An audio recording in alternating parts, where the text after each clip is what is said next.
Hi, everyone. Thank you for joining the talk today. This event is in collaboration with the Happiness Festival organized by the Happiness Institute. The festival supports the WHO COVID Relief Fund. You can see the donation details via YouTube Giving. All donations can be matched double by Google. The Happiness Festival launches on the 24th to 26th July, when this interview will be publicly released. We're honored today to have Professor Robert Waldinger joining us to discuss what makes a good life. Professor Robert Waldinger is a psychiatrist, psychoanalyst, and Zen priest. He is clinical professor of psychiatry at Harvard Medical School and directs the Harvard Study of Adult Development, one of the longest-running studies of adult life ever done. The study tracked the lives of two groups of men for over 75 years. He writes about what science and Zen can teach us about healthy human development. His TED Talk is very much viewed online. You can check it out at TED.com. Let's please welcome Professor Robert Waldinger on stage. Hi, it's great to be here. Yes, hi. Thank you for coming today. First of all, maybe tell us a bit about your research and what does it tell us about the basic conditions of human happiness? I think that's very important and fundamental research that we have today. Sure. What's unusual about this research is that it's gone on for so long. We're actually in our 83rd year. This was a study that started in 1938 and followed the same people from the time they were teenagers all the way into old age. And so almost all have passed away. There were originally 724 men, and there are a few who are still alive and they're in their mid to late 90s, but we've followed them and asked them year after year about their lives and gotten their health records. We interviewed their parents way back when, and then of course we talked with their wives and their children, and we're going to start studying their grandchildren. So it's a great, big, long study. And the good thing about it is that almost everybody stayed in the study. That's almost unheard of. Like, very few people dropped out over those 82 years. So what we've done is tried to understand, well, what actually helps people thrive as they go through their lives. And so we're interested in both thriving emotionally, emotional well-being, and we're interested in physical health, both of those. What keeps us happy, what keeps us healthy? That's what our study is about. Cool. I think many of us have watched your TED Talk. I think it's a very inspirational talk. So what are the key findings from this research, and what does happiness mean to you from, having directed the research for so long? Happiness doesn't mean being happy all the time. Like, that's really key, because sometimes with all of our emphasis on happiness, we can give people the impression that if you're really doing your life right, you'll be happy all the time. You'll be happy every day. And we know that that's just not true. So when I think about happiness, what I really am thinking about is well-being, which is essentially a kind of bedrock of having the basics of what you need so that even on bad days, you're okay. That's different from being happy all the time. So happiness to me means well-being. And what we found is, first of all, that every life has troubles in it. Every life has challenges, hard stuff. But that one of the strongest findings is that the quality of your relationships with other people was hugely important in how happy you are, but also how physically healthy you are. The people who had warmer, good relationships, close but also not close, just acquaintances, that all of that contributed to physical health and to emotional well-being. Interesting.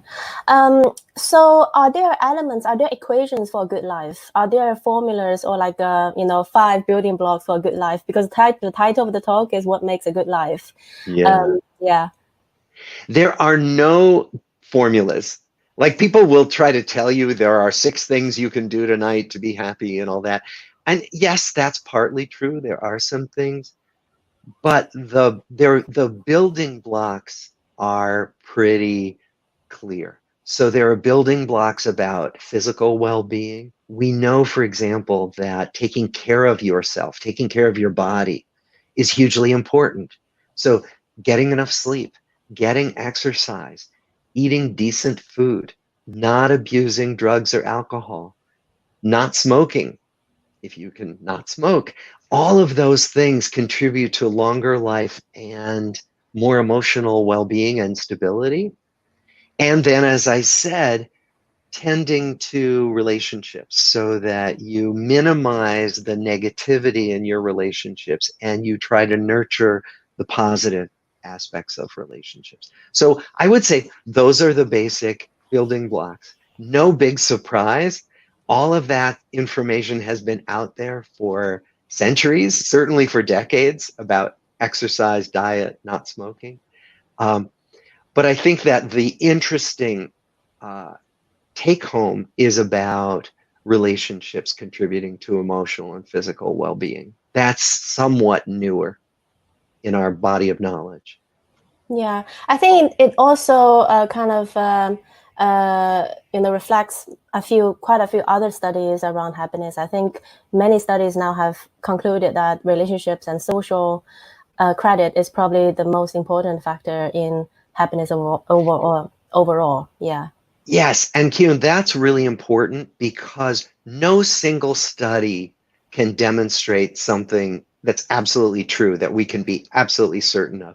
So what we want is to see multiple studies confirming the same facts. And if that happens, then we can believe in them. Then we know that, for example, our one study, even though it's very long and powerful and had a fair number of people in it, our one study can't prove anything all by itself. So we look at what other studies have shown. And so what you're saying is exactly right, that the fact that many studies have all pointed to this same fact can help us have more confidence in the truth of it. Yeah. So I think many people know that relationships are important and community and friendships or tribe is important. But do you have any insight in terms of how to better find them? Because How I to better think find tribes. yes. Yeah. Mm. Boy, is that a good question, especially when we're worried now about tribes. I mean, we are tribal creatures. Um, Banding together not only feels good, but it gives us more support. Um, there's an old African proverb.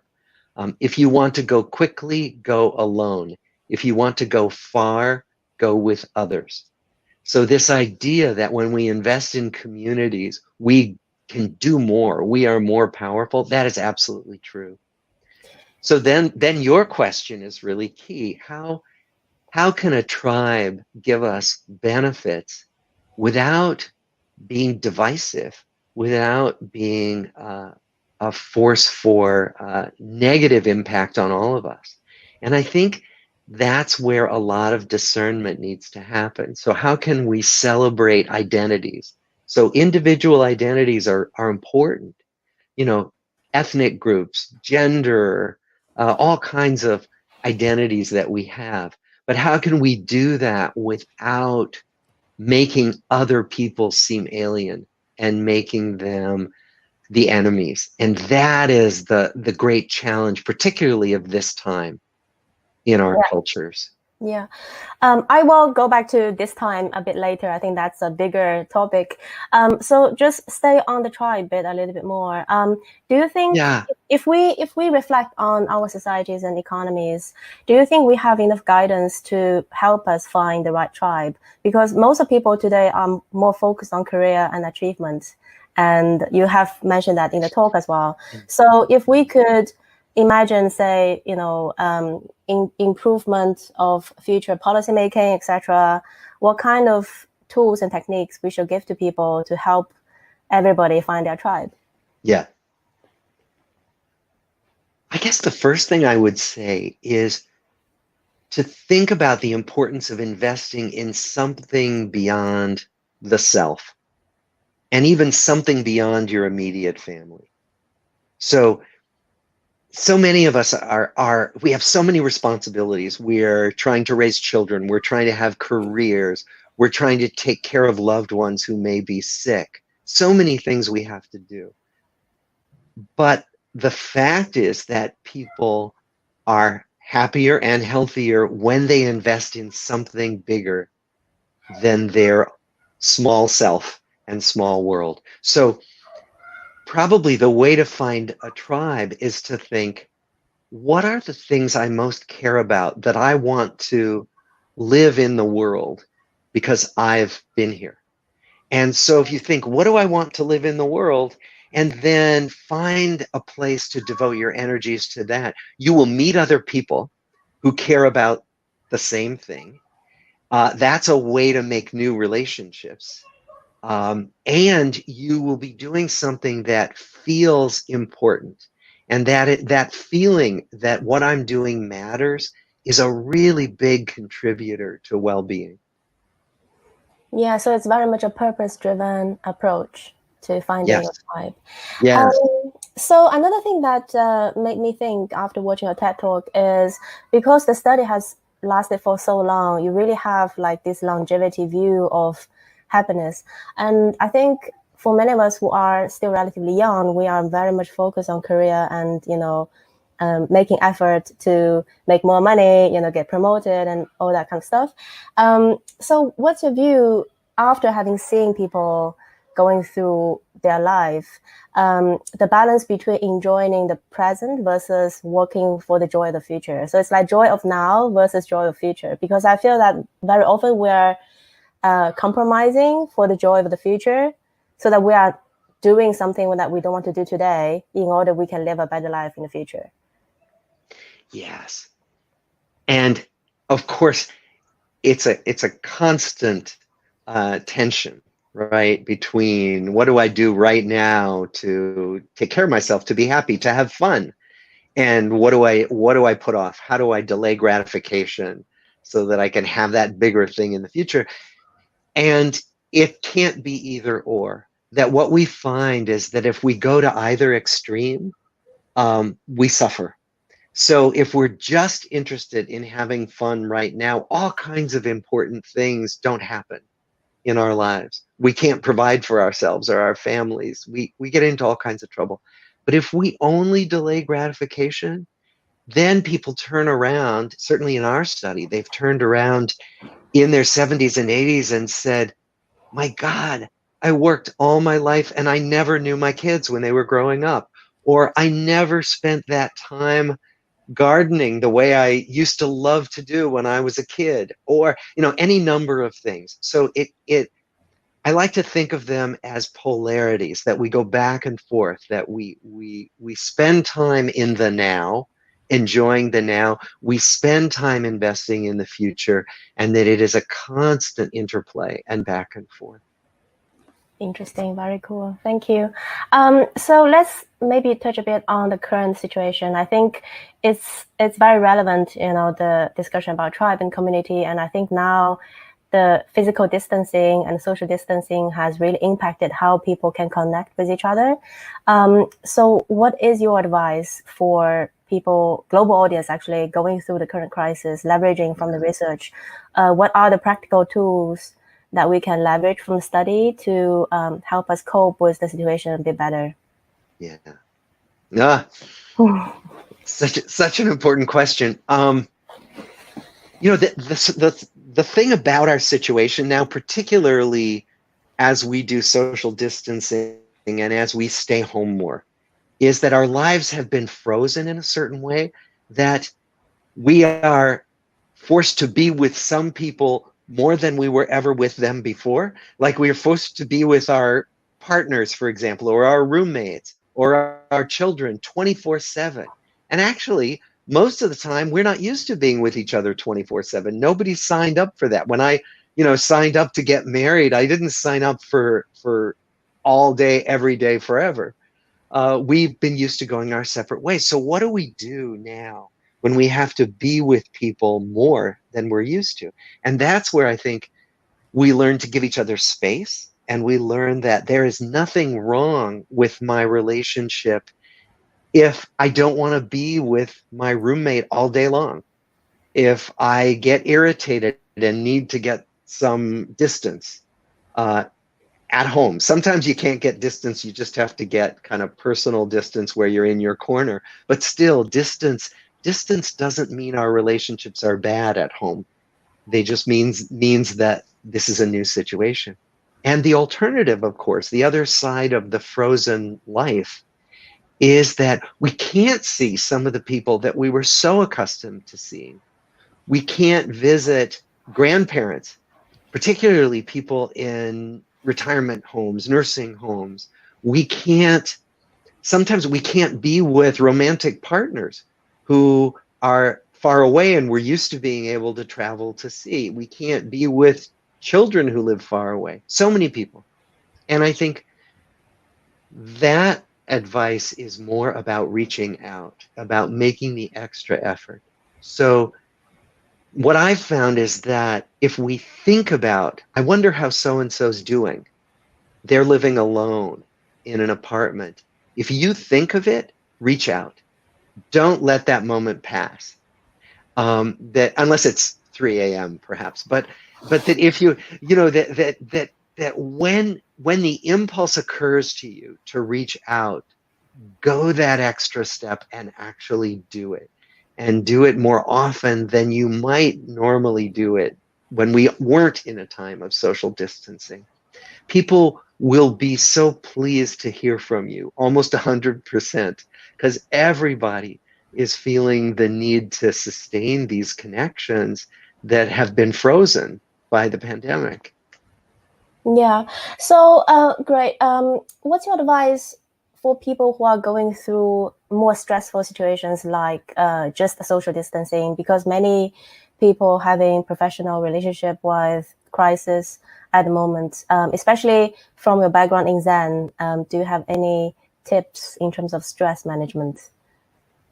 Oh, yes. Well, first of all, yeah, as you say, there are so many stressors. I mean, many people have been laid off from their jobs. Many people are facing financial crises that they were completely unexpected. I think from the Zen perspective, Zen teaches us that this is our life, right this moment, right? There is no other life except what's happening right now. And we often say, wait, I don't want this to be my life. And of course, we don't want the pandemic. Nobody wants to be laid off from a job. And so what Zen teaches us is to be with whatever is. It doesn't mean you have to like it. Just be present for it. Don't push it away. Just know, okay, here it is. I don't like this. What are the feelings that come up? And now, where does it lead me next? One of the teachings about Zen that I find so useful is this idea that we never know what's really good or bad. That, for example, right now may feel like a bad time. I've just been laid off from my job. And in fact, I was fired from a job early on in my career as a psychiatrist. And I thought, oh my gosh, they don't want me. And and then it opened a door to another avenue that led me toward doing the research I'm doing now, completely unexpected. That's just a way of saying that what Zen teaches us is that even the things we think are bad right now are simply new events coming along, and we don't know how it's going to turn out. Leave yourself open to the possibility that what seems like a disaster right now may lead to good things you've never dreamed of. Yeah, I mean, definitely many people also see opportunity in this crisis, right? This is very much a Taoist view as well, the yin and yang, everything is, kind of interplay. So what have we learned from history? Because the study has gone so long and it started right after the war. So I'm sure you have seen people going through trauma, going through historical incidents. What have we learned about resilience from the study? Yes. Our original participants in our study were born during the Depression, or were children during the Great Depression, so they all remember it. Then many of them served in World War II. So huge events in the life of a world, of a country, that they couldn't predict and they couldn't help. And when we asked people, what got you through the Great Depression? What got you through being a soldier in combat in World War II? Everybody talked about other people getting them through. That the relationships they had were the things that were the most memorable, that were the most helpful, that got them through times that they thought were unbearable and that they would never get through. So I think what we learn, again, is that our social connections form a kind of safety net through hard times and through unexpected times. And that's important because, now we have the pandemic. 6 months ago, we wouldn't have dreamed that this was going to be our life. But let's face it, once the pandemic is over, new things are going to come along in life. And what our study has taught us is that solid relationships are a buffer against these unpredictable things that come along. So does that make this pandemic also a good time to study resilience and social connections? Because this is such an extended period of isolation. I wonder what could we learn once this is over about happiness, resilience, and all these topics, because this is a unique time that you can actually, reflect on these topics much deeper. Yes. And I think you're right that we can think about, and the pandemic is causing us to think about, what are my strengths here? How am I getting through this? And I think many of us are surprised that we're able to get through it. That I've managed. Yes, it's been hard, but I've managed this lockdown. I've managed this social distancing. I've even managed a job loss. And to think, okay, what have I been able to do? How have I been able to use this crisis? And what am I learning about my capabilities that I didn't know before? The other thing is, what am I learning about what's really important to me?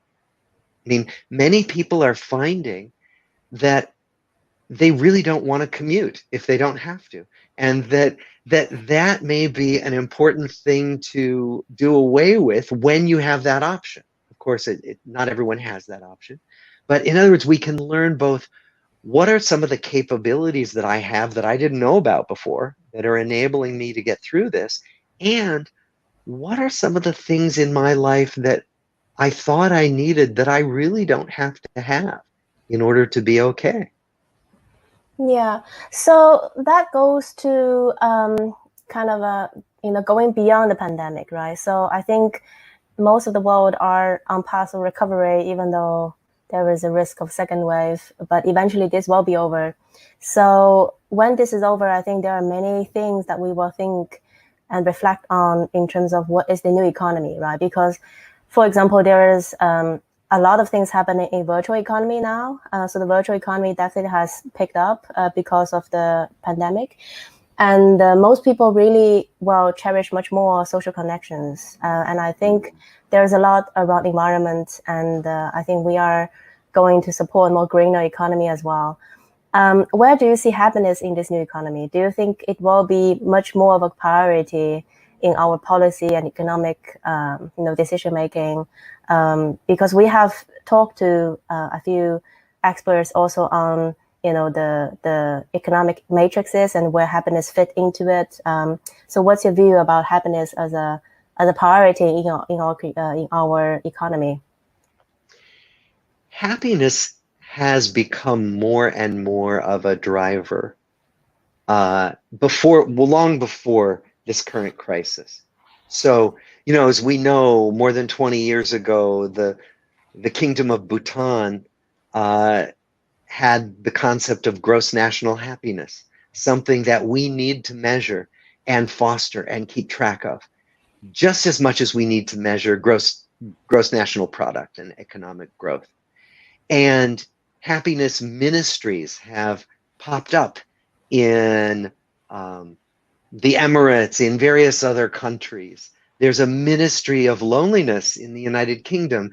So I think that what we are seeing is more and more calling out of this need for well-being and prioritizing well-being.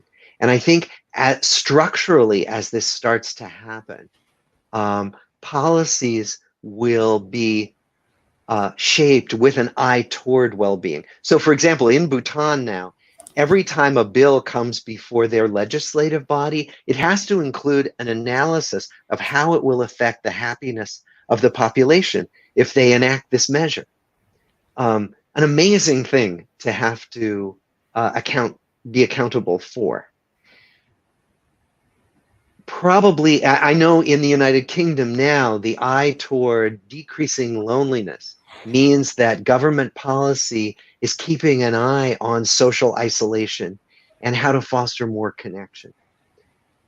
It seems to me that the pandemic is going to accelerate that, just as it is accelerating some other things, because the pandemic is making more people stop and say, emotional well-being is so important, and all of these other things I was chasing don't seem as vital to me anymore. And so my hope is that all of us, there will be more of a groundswell of support for policymaking and and government bodies and legislative bodies that make well-being a priority.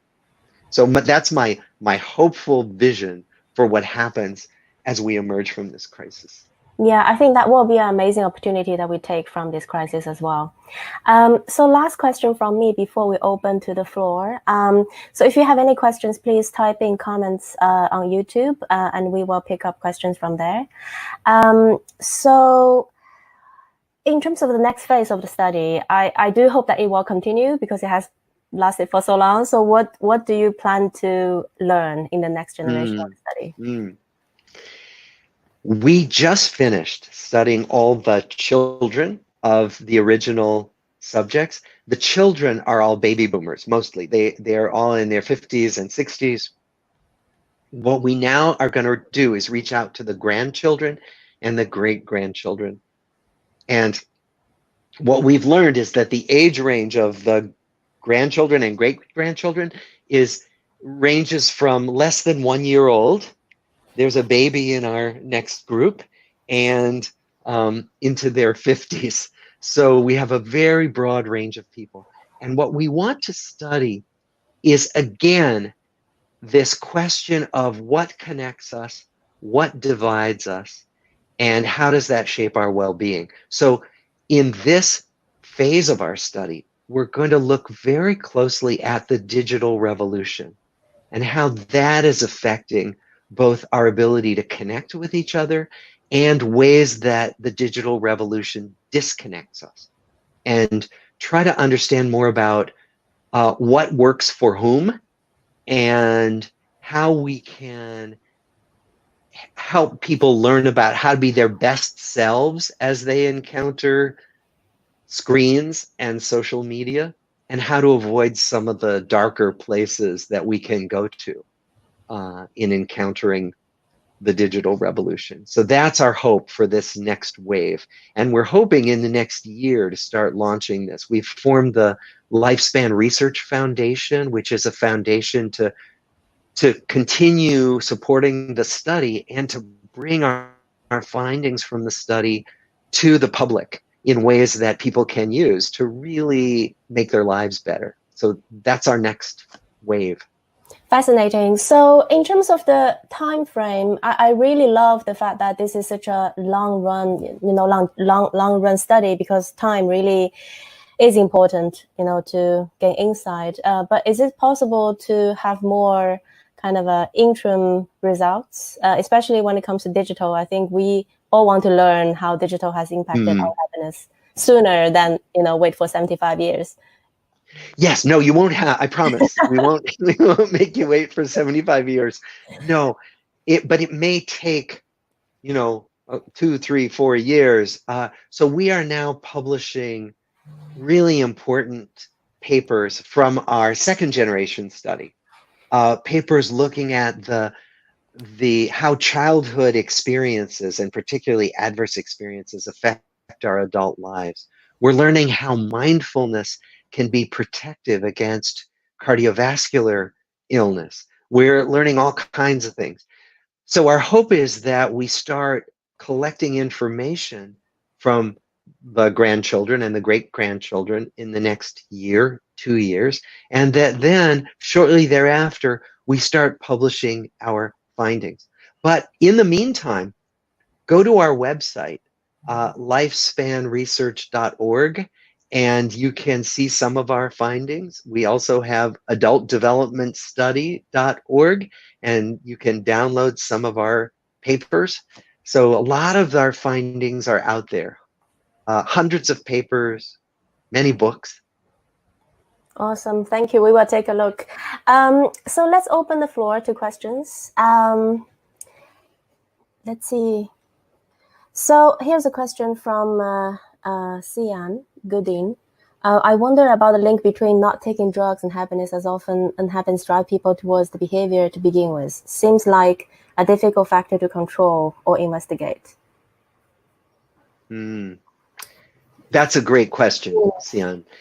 What we found was that alcoholism was a factor in breaking up more than half of the marriages that broke up among our original participants. Alcoholism was by far the more common drug back in the days when our study started. Now the range of drugs is wider, but you are absolutely right that this is an important driver of this. One of the things we know is that when people are in emotional distress, they reach for drugs because they make you feel better in the short run. And so it's very difficult to stay away from drugs when you're in a lot of emotional pain. All of that has been studied, continues to be studied. But I think that the hope is that when people are in emotional pain, they will reach out for help to other friends and family. They'll reach out professionally for mental health care rather than turning to drugs, because drugs are primary drivers of unhappiness and poor health. Yeah, I think we need to spend more time understanding the need behind the emotional hunger, around, resulting to drug or alcohol, and providing more tools to people, with healthier options. And I think even today, we probably don't have a lot of those options well known, in the society. So that's something we should work on. Absolutely. Yeah. So let's take next question. Ethel, how did people in your study cross over from zenning out to letting go of things that are causing us unhappiness? How did their decision affect their life trajectories and overall happiness? So I think this is a great question. Very often you feel like if you're super zen, you're like not really living it either, right? Because you're zooming out. So yeah.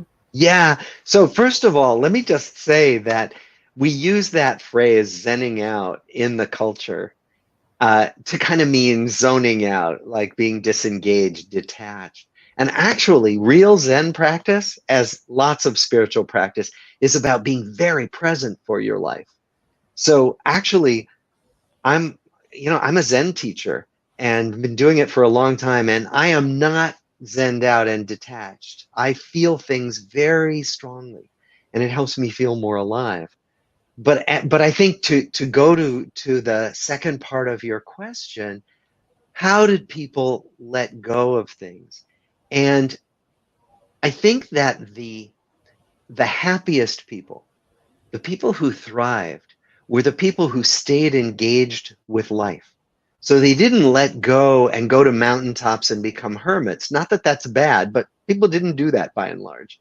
They stayed engaged, but they let go of things when it was time to let go of them. So, for example, I'm in my 60s. There are a lot of things I can't do anymore.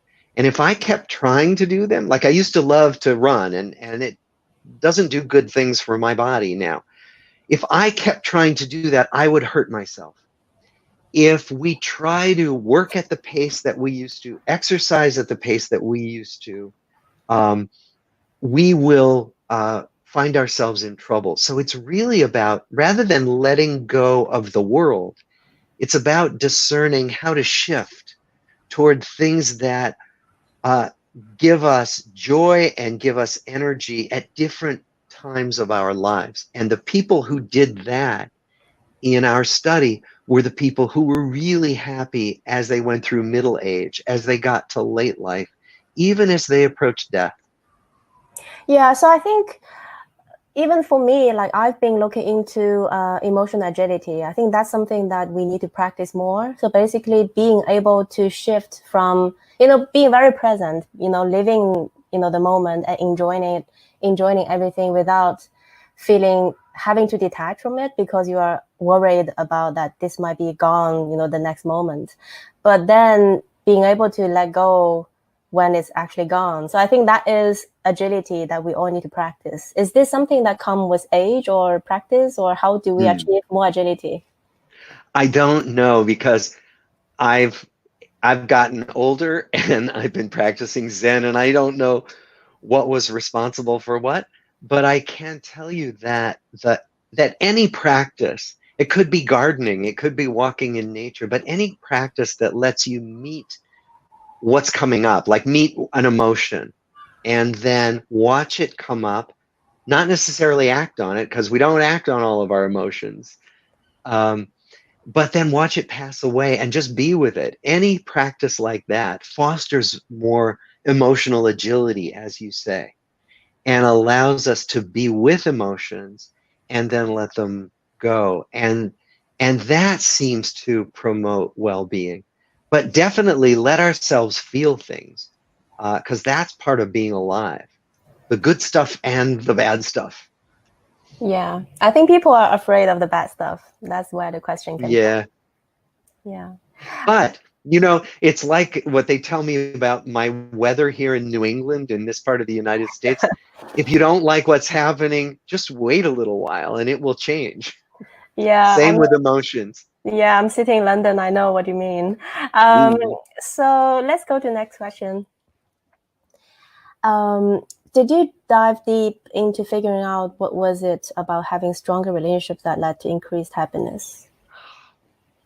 Yes, thank you for asking that question. I love that question, because that's a big part of what we've been studying in this second generation study. We're trying to look at the biological mechanisms that how do relationships get into the body, get under the skin, and actually, keep us healthier. If good relationships prevent us from getting type 2 diabetes, prevent us from getting heart disease, how does that actually happen? So we're looking into certain biological mechanisms. We're looking into chronic inflammation. So, for example, it seems that that chronically being under stress, sets up a chronic fight or flight response in the body, and that causes low grade inflammation that goes on all the time. Not the kind of healthy inflammation that we want to fight an infection, right? And heal a wound. No, this is a kind of chronic low grade inflammation that gradually breaks down body systems. And so what we're looking at is how good relationships lower our levels of inflammation in the body, and more high stress relationships can increase our chronic inflammation and other stress hormones that break down the body. So thank you for that question. And we're just now looking into including genetics, epigenetics, hormonal data, and it's wonderful. I could go on, but I better stop. But it's really cool stuff. Yeah, and check out the website as well. I think all the reports Yeah. as well. So let's take last two questions. Is there a reason that only men were selected for the first study? And will the next phase include women or people who don't identify with a gender? Yes, Maggie, thank you for that question. The original participants were only men because it was the 1930s, and for some reason they thought that if you wanted to study normal young adult development, you studied all white men. I mean, how politically incorrect can you get? So we have all the second generation is a study of men and women. Actually, over half of the people we've studied in the second generation are women. The same will be the case in studying the third and fourth generations. So thank you for that. We are also looking into incorporating another sample that's more ethnically and racially diverse. Right now, we've stayed with our one sample, which is all Caucasian, because the power of our study is in having intergenerational information, parents, grandparents, and now children. But we are expanding first to make sure we are gender balanced, and then we are going to try to be more ethnically and demographically balanced as well. So thanks for asking that question. Thank you. So let's see who is the lucky one to get the last question. From John, do we know much about the biological impact of quality relationships? What is happening in the brain? So I do know that you do brain scans. What have you found? Yes. So we did brain scans, and what we found was that the people who were happier, the people who were more content with life, when we scanned their brains, they had better communication among different areas of the brain. The areas of the brain responsible for processing positive emotion lit up in synchrony when they looked at pictures of flowers and happy things. And so what we learned was that there was better connectivity in the brains of people who were happier, particularly when they looked at emotional stimuli. So a really cool area of investigation, and many other research groups are looking into how relationships affect our brains. Awesome. Thank you so much, Professor Robert Waldinger. Thank you again for joining us today. Thank you everyone for joining. I hope you enjoyed the talk.